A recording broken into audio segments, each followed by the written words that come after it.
Assalamualaikum warahmatullahi wabarakatuh. Oke, para bosku dan bestiku, kembali lagi di channel Dapian Novel. Kali ini kita akan melanjutkan cerita novel Cinta dan Kesetiaan part 37.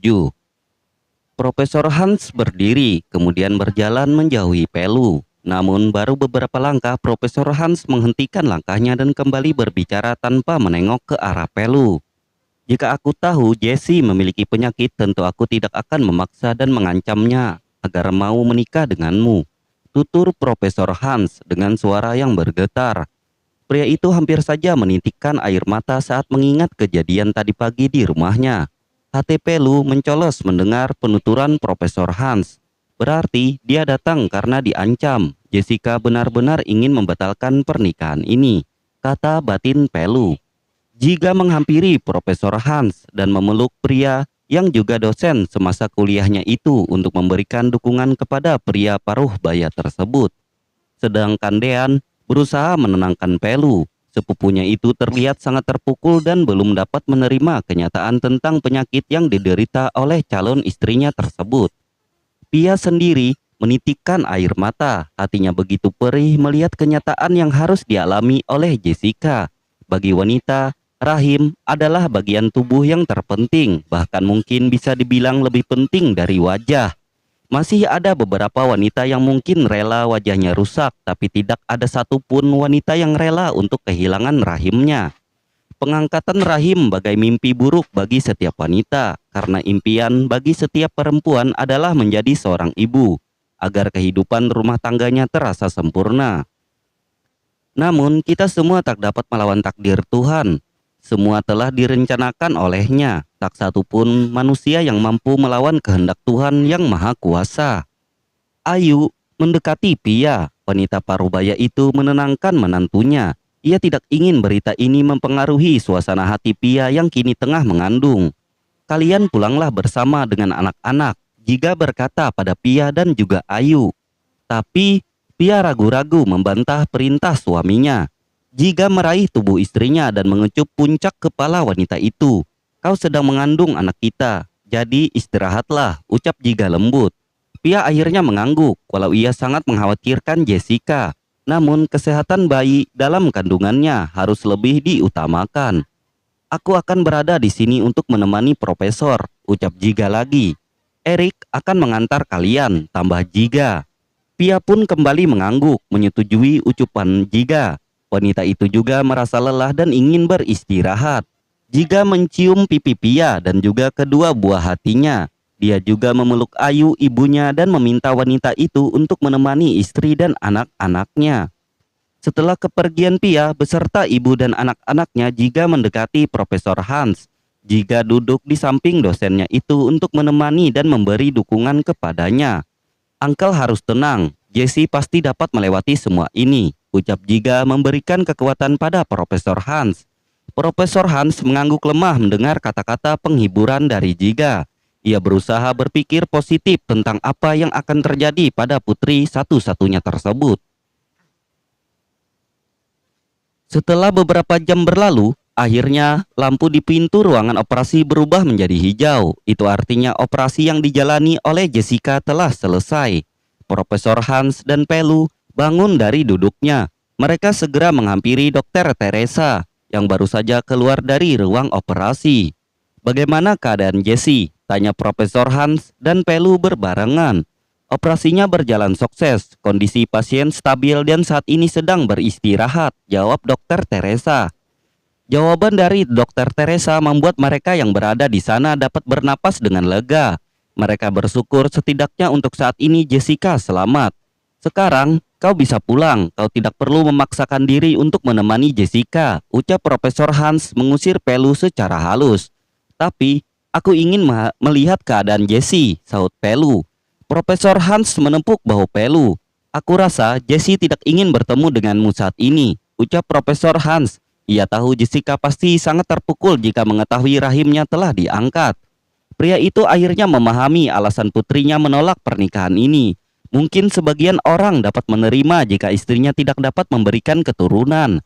Akan tetapi ada juga sebagian besar yang kecewa dan tidak menerimanya. Profesor Hans tidak ingin membebani Pelu. Ia tidak ingin pria itu menerima Jessica hanya karena rasa kasihan. Pria itu juga mengetahui perasaan Pelu yang sebenarnya pada Jessica. Walau selama ini Pelu tak menunjukkan sikap yang tidak wajar, tetapi sebagai seorang profesor dalam bidang psikologi, dia tentu dapat membaca dari bahasa tubuh dan gerak-gerik Pelu. Pelu ingin mendebat, namun Dean menepuk bahunya. Pria itu mengisyaratkan agar Pelu tidak berbicara lagi. Menurut Dean, untuk saat ini lebih baik Pelu mengalah, setidaknya hingga Jessica sadar karena semua ini tentang hubungan mereka. Akhirnya Pelu pun mengalah. Pria itu melangkah pergi meninggalkan rumah sakit dengan gontai. Pelu duduk di bangku taman yang terdapat di depan gedung rumah sakit. Kepalanya mengadah menatap langit. Tuhan, mengapa takdir yang kau berikan begitu kejam? Apakah aku tidak pantas untuk bahagia? Tidak bisakah kau bermurah hati sedikit saja? Batin Pelu terus berbicara. Matanya terpejam tak lagi mampu menatap matahari yang kian meninggi. Pelu menghela napas. Pria itu merasakan beban yang begitu berat di hatinya. Pelu merogoh saku celananya, mengeluarkan sebuah kotak beledru berwarna merah. Pria itu menatap sepasang cincin yang seharusnya terpasang di jari manisnya dan juga jari Jessica. Setelah Profesor Hans tenang, Jiga pun keluar untuk mencari Pelu. Pria itu ingin berbicara secara pribadi dengan Pelu. Jiga keluar rumah sakit dan mencari keberadaan Pelu. Pria itu kemudian melihat Pelu yang tengah duduk melamun di bangku taman.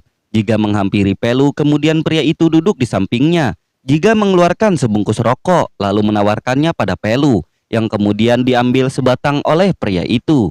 Jiga kemudian menyulut rokoknya dan menghisap rokok itu dalam-dalam. "Apa yang akan kau lakukan selanjutnya?" tanya Jiga pada Pelu. "Entahlah, aku belum dapat memikirkannya." Pelu menjawab sambil menghisap rokoknya. Pikirannya Pelu masih kacau, matanya kembali menatap kotak beledru yang masih setia ia genggam. "Apa kau mencintai Jessica?" tanya Jiga menyelidiki. Pelu tak menjawab. Lelaki itu bangkit kemudian mematikan rokoknya. Aku menyayanginya." Pelu menjawab setelah cukup lama terdiam. Jiga menghela napas. Pria itu sebenarnya tahu bahwa Pelu belum benar-benar mencintai Jessica sahabatnya. Jiga memiliki keyakinan bahwa masih ada nama Pia istrinya di dalam hati pria tersebut. Jiga kembali teringat bagaimana pria itu dengan rela mengorbankan nyawanya untuk Pia 5 tahun yang lalu. Bahkan sudah 2 kali pria itu menyelamatkan istrinya. Jiga bangkit kemudian menepuk bahu Pelu. "Jika kau tak mencintai Jessica, sebaiknya tinggalkan dia. Aku tak ingin sahabatku tersakiti." Jiga mengatakan hal itu sambil berlalu meninggalkan Pelu yang masih berdiri di tempatnya. Pelu berdiri terpaku menatap kepergian Jiga. Lelaki itu benar-benar merasa iri dengan keberuntungan yang dimiliki oleh Jiga. Andai saja Tuhan berbaik hati dengan membagi sedikit saja keberuntungan pria itu padanya, tentu ia akan merasa sangat bersyukur dan bahagia. Matahari semakin meninggi, namun tertutup awan kelabu. Musim dingin ini terasa membeku bagi Pelu. Seperti hatinya yang kini bagai bongkahan es tanpa kehangatan sedikit pun. Pelu berdiri terpaku menatap kepergian Jiga. Lelaki itu benar-benar merasa iri dengan keberuntungan yang dimiliki oleh Jiga. Andai saja Tuhan berbaik hati dengan membagi sedikit saja keberuntungan pria itu padanya, tentu ia akan merasa sangat bersyukur dan bahagia. Pelu merapatkan mantel yang dipakainya. Dengan langkah gontai, ia meninggalkan rumah sakit. Menjauh dari Jessica untuk sementara ini adalah pilihannya. Pria itu harus memikirkan ulang tentang semuanya. Terserah jika dia akan disebut sebagai laki-laki egois atau apapun. Namun kepedihan ini hanya dirinya sendiri yang merasakannya. Pelu terlahir bukan dari keluarga kaya yang berada seperti sekarang. Ia datang dari keluarga sederhana. Bahkan boleh dibilang keluarga orang tidak punya. Ayahnya hanya seorang buruh biasa dan ibunya seorang seperti ibu rumah tangga lainnya. Walaupun Angela, ibunda Pelu, berasal dari keluarga kaya dan terpandang, namun sejak menikah dengan ayahnya, wanita itu terbuang dari keluarga besarnya. Ayah Pelu meninggal karena kanker sejak pria itu baru berumur 2 tahun. Sedangkan ibunya ikut menyusul sang ayah ketika dia berusia 20 tahun juga karena penyakit kanker. Maka dari itu Pelu sedikit trauma mendengar penyakit tersebut. Beberapa tahun merawat ibunya hingga akhirnya wanita itu meninggal membuat Pelu benar-benar terpukul menyaksikan penderitaan orang yang telah melahirkannya tersebut. Karena itu, ia tidak sanggup harus menyaksikan lagi hal tersebut, terutama melihatnya pada Jessica, wanita yang mencintainya sepenuh hati walau selama ini Pelu terus bersikap dingin terhadapnya. Sementara itu di rumah sakit, Jessica telah tersadar dari pengaruh obat biusnya. Matanya menatap langit-langit rumah sakit yang putih dan bersih. Wanita itu tahu saat ini dirinya telah kehilangan sesuatu yang teramat penting bagi seorang wanita. Namun ia berusaha menerima, karena ini sudah menjadi takdir Tuhan yang esa. Kau sudah sadar? Profesor Hans bertanya sambil membantu Jessica yang hendak duduk bersandar di kepala tempat tidur. Jessica mengangguk pelan menjawab pertanyaan sang ayah. Gadis itu merasakan kesedihan yang terpancar dari sorot mata sang ayah. Maafkan papa, andai papa tak memaksa, bahkan mengancammu untuk menikah, mungkin hal ini tidak perlu terjadi, ucap Profesor Hans penuh dengan penyesalan. Jessica menggeleng lemah. Gadis itu tidak menyalahkan ayahnya. Ini semua adalah bagian dari takdir yang harus dijalaninya. Cepat atau lambat penyakit ini pasti akan menggerogotinya. Hanya menunggu waktu saja, peristiwa seperti tadi pasti akan terjadi. Jessica memutar kembali memorinya, mengingat semua kejadian sebelum ia tak sadarkan diri. Gadis itu ingat dia belum sempat mengucapkan sumpah pernikahannya. Entah harus merasa sedih atau senang, harus bersyukur atau tidak. Yang jelas saat ini dirinya masih berstatus lajang dan belum menjadi seorang nyonya. Jessica kembali mengingat Pelu, setidaknya ia bisa melepas pria itu, walau hatinya sedikit tidak rela. Namun Jessica tidak ingin bersikap egois. Pria itu berhak untuk bahagia dengan memiliki pendamping hidup yang dapat memberikannya keturunan. Jessica sadar mungkin ini terlalu berat bagi sebagian orang. Namun ia akan berusaha untuk ikhlas menjalani takdir yang telah digariskan Tuhan untuknya. Papa, bisakah kita pergi dari negara ini? Tanya Jessica penuh harap. Gadis itu ingin mengubur semua kenangan dan memulai awal hidup yang baru. Profesor Hans terkejut mendengar pertanyaan Jessica. Tetapi ia juga dapat memahami betul perasaan putri kesayangannya tersebut. Jessica harus membangun kembali kepercayaan dirinya yang telah hilang.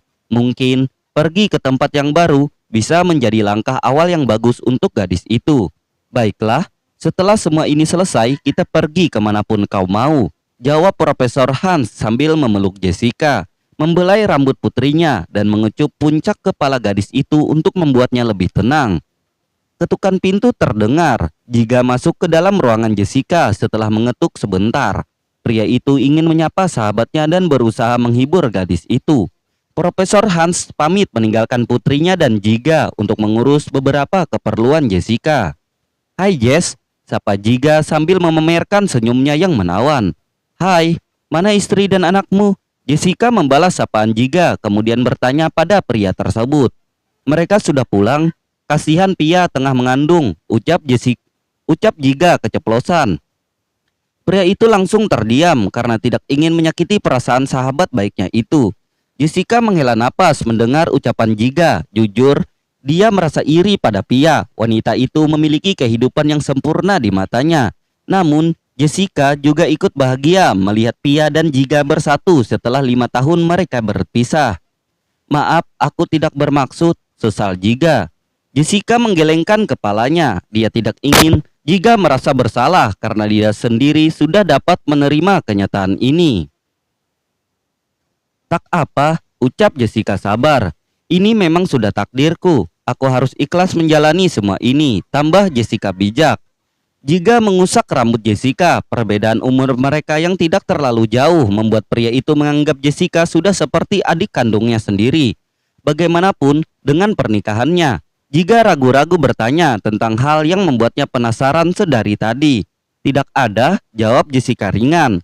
Gadis itu seperti tak ada penyesalan acara pernikahannya telah gagal. Aku bersyukur pernikahan itu belum terjadi, ucap Jessica. Mana ada seorang pria yang mau menerima wanita yang tidak dapat memberikan keturunan, ucap Jessica dengan suara yang bergetar. Jiga tidak tahu harus berkata apa. Dia tidak bisa merasakan kepedihan yang tengah dirasakan oleh sahabatnya tersebut. Aku ini ibarat cangkang kosong, tak ada artinya sama sekali. Jessica berkata sambil tertawa, getir memikirkan nasib yang dialaminya.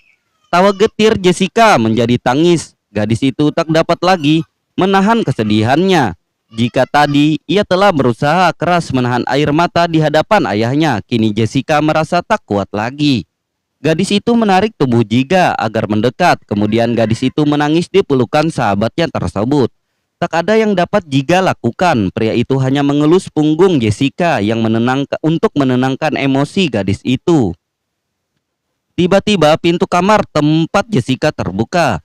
Pemandangan Jessica yang tengah memeluk Jika adalah hal pertama yang dilihat oleh orang yang baru saja datang itu. Jessica dan Jika pun menoleh serempak untuk melihat siapa yang datang untuk menjenguk Jessica kali ini. Tiba-tiba pintu kamar tempat Jessica terbuka. Pemandangan Jessica yang tengah memeluk Jika adalah hal pertama yang dilihat oleh orang yang baru saja datang itu. Jika dan Jessica pun menoleh serempak untuk melihat siapa yang datang untuk menjenguk Jessica kali ini. "Kalian?" Nadia berseru karena terkejut melihat pemandangan di dalam kamar. Begitu pula dengan Jika dan Jessica. Mereka tidak ingin Nadia salah paham dengan apa yang baru saja dilihatnya. "Ini tidak seperti yang kau pikirkan, Nat." Jika berusaha menjelaskan kepada Nadia agar sepupunya itu tidak salah paham. "Memang kau tahu apa yang aku pikirkan?" tanya Nadia sembari menggilirkan matanya pada Jika. Gadis itu mencoba menggoda sepupunya yang terlihat gugup. "Kau, Jika, bisa tolong tinggalkan kami sebentar? Ada yang ingin aku bicarakan pada Nadia," ucap Jessica memotong kalimat yang akan diucapkan oleh Jika. Jika mengangguk, kemudian pria itu pun melangkah keluar. Namun sebelum meninggalkan ruangan, Jika sempat melirik ke arah Nadia yang disambut oleh tawa nakal gadis tersebut. Nadia tertawa puas setelah dapat mengerjai Jika. Gadis itu tahu seperti apa hubungan Jika dan Jessica. Jadi dia tidak berpikir macam-macam walaupun melihat hal seperti itu tadi. "Kemarilah, ada hal serius yang ingin aku bicarakan denganmu." Jessica memanggil Nadia agar gadis itu lebih mendekat ke tempat tidurnya. Nadia pun menuruti perkataan Jessica. Dia mendekat kemudian duduk di tepian ranjang tempat Jessica berbaring. "Ada apa?" tanya Nadia kebingungan karena Jessica menatap serius kepadanya. "Jika aku meminta bantuan padamu, maukah kau membantuku?" Jessica bertanya dengan ragu. "Andai aku bisa, aku pasti akan membantumu," jawab Nadia. Mereka sudah saling mengenal sejak lama, maka dari itu bagi mereka sudah biasa untuk membantu satu sama lain dalam hal apapun. Jessica terdiam, dia nampak ragu-ragu untuk mengutarakan keinginannya tersebut. Gadis itu takut Nadia akan menolak, bahkan mungkin akan marah jika mendengar apa yang akan menjadi permintaannya itu. "Apa?" tanya Nadia penasaran, karena sedari tadi Jessica hanya terdiam dan tampak sedang berpikir keras. "Berjanjilah kau akan membantuku," pinta Jessica sedikit memaksa. "Aku?" Nadia tampak ragu karena ia belum mengetahui apa yang akan menjadi permintaan Jessica. "Nat, aku mohon," ucap Jessica memelas. Nadia tampak terdiam dan berpikir sejenak. Sejujurnya perasaan gadis itu agak tidak enak karena permintaan Jessica yang begitu misterius. "Baiklah, aku akan membantumu," jawab Nadia pada akhirnya. Gadis itu menyerah setelah melihat tatapan memohon dari sahabatnya tersebut. Jessica tersenyum, kemudian gadis itu menghirup napas dalam-dalam dan bersiap untuk mengutarakan keinginannya pada Nadia. Jessica berharap sahabatnya itu tidak marah setelah mendengar permintaan tolong darinya. Nadia mengambil sebotol air mineral yang ada di atas nakas. Entah mengapa perasaannya semakin tidak enak tentang keinginan yang akan diutarakan oleh Jessica sahabatnya tersebut. "Menikahlah dengan Pelu," pinta Jessica yang membuat Nadia hampir saja menyemburkan air yang ada di mulutnya. "Apa kau sudah gila?" Nadia bertanya setelah berhasil menenangkan dirinya. Jessica menggeleng lemah. Dia memang tidak gila. Gadis itu hanya ingin menjodohkan Pelu, mantan calon suaminya itu, dengan gadis baik-baik seperti Nadia sahabatnya itu. Jessica berpikir mereka berdua sangatlah cocok karena keduanya berasal dari dunia yang sama, yaitu dunia entertainment. Tak ada lagi yang lebih cocok untuk mendampingi Pelu selain sahabatnya itu. Jessica tidak ingin Pelu dimanfaatkan oleh gadis lain karena sifatnya yang terlalu baik. Jika kau tak gila, berarti kau telah kehilangan ingatanmu, ucap Nadia. Napas gadis itu menderu karena kesal dengan apa yang diinginkan oleh Jessica. Nadia tidak dapat mengerti bagaimana jalan pikiran sahabatnya itu. Gadis itu adalah istri dari Pelu. Mengapa meminta dirinya untuk menikah dengan suaminya? Sungguh sebuah permintaan yang tidak masuk di akal. Pelu adalah suamimu. Bagaimana bisa kau memintaku untuk menikah dengannya? Tanya Nadia kesal. Gadis itu belum mengetahui kalau Jessica belum sempat mengucapkan sumpah pernikahannya karena ia datang terlambat. Lagi-lagi Jessica menggeleng mendengar pertanyaan Nadia. Aku belum menikah, ucap Jessica. Dia ingin menjelaskan semuanya pada Nadia agar gadis itu mau memenuhi permintaannya. Maksudmu apa? Nadia bertanya karena gadis itu tidak mengerti apa maksud dari ucapan sahabatnya tersebut. Aku belum sempat mengucapkan sumpah pernikahan. Jadi saat ini aku belum menikah dengannya. Aku dan Pelu masih sama-sama lajang. Jelas Jessica. Nadia menggelengkan kepalanya. Hal itu begitu rumit baginya. Walau Jessica dan Pelu belum menikah, tetap tidak mungkin bagi Nadia untuk mengabulkan permintaan sahabatnya itu. Selama ini, Nadia dan Pelu hanya saling mengenal dalam pekerjaan, tidak ada hubungan khusus di antara mereka. Jadi, meminta dirinya untuk menikah dengan Pelu adalah sesuatu yang tidak masuk akal. Seandainya Nadia setuju pun, belum tentu Pelu menerimanya. Cinta bukanlah suatu hal yang dapat dipaksakan, terlebih lagi masalah pernikahan. Hal itu harus menjadi pemikiran yang serius karena Nadia tidak ingin mengalami kegagalan dalam rumah tangga seperti yang dialami oleh orang tuanya. Maaf, aku tidak bisa membantumu, tolak Nadia. Mungkin jika Jessica meminta hal lain, gadis itu akan berusaha untuk membantu. Akan tetapi ini adalah masalah pernikahan. Hal yang dianggap sangat sakral bagi setiap perempuan, tidak terkecuali Nadia. Gadis itu tidak ingin gegabah dalam memilih pasangan hidup. Walau ia telah mengenal dan mengetahui bahwa Pelu adalah seorang pria yang baik, tapi bukan berarti dia dapat mencintai pria tersebut. Nadia tidak ingin meraba dalam perasaannya. Gadis itu ingin sebuah hubungan yang pasti di mana dia benar-benar mencintai pria yang akan menjadi suaminya kelak. Aku mohon Nat, hanya kau yang dapat membantuku, ucap Jessica memelas karena gadis itu berpikir hanya Nadia yang dapat membantunya untuk saat ini. Sekali lagi Nadia menjawab permohonan Jessica dengan gelengan kepalanya. Gadis itu kokoh pada pendiriannya. Apa aku harus bersujud agar kau mau memenuhi permintaanku? Tanya Jessica dengan suara bergetar. Dia berusaha keras agar Nadia mau memenuhi permintaannya. Tidak, apa permintaanmu yang membuat kau harus bersujud? Suara bariton seorang pria menghentikan percakapan mereka. Nadia dan Jessica pun saling berpandangan, tidak tahu bagaimana harus menjawab pertanyaan itu. Bersambung.